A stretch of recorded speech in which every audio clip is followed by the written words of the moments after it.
শোককে শক্তিতে রূপান্তর করেছেন যেন সাব্বির রহমান রুমন। হয়তোবা জ্যাকি স্যারের জন্য এই ম্যাচটা তিনি খেলতে নেমেছিলেন। ঢাকা একটা সময় হারের দ্বার প্রান্তে ছিল।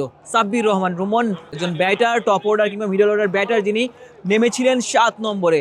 সেখানে 200 স্ট্রাইক রেটে 21 রানের যে ইনিংসটা খেলেছেন, সেই ইনিংসেই মূলত ঢাকার জয় নিশ্চিত হয়েছে। দুইটা বিশাল ছয় হাঁকিয়েছেন সন্দীপ লামিচান্নের বলে, একটা ছয় হাঁকিয়েছিলেন স্লগ সুইপে, যেটি এই বিপিএলের অন্যতম সেরা ছয় বলাই যায়। কারণ লামিচান্নে এই বিপিএলে এখন পর্যন্ত প্রায় আনপ্লেয়েবল হয়ে উঠছিলেন, তবে তাকেই তিনি ছয় হাঁকিয়ে এবারের বিপিএলটা শুরু করেছেন এবং শেষ দিকে সাব্বিরের ব্যাটেই ঢাকার জয় নিশ্চিত হয়েছে। বিনোরা ফার্নান্দোর বলে একটি ছয়ের মাধ্যমেই এই ম্যাচটি শেষ করেছেন সাব্বির রহমান রুম্মন।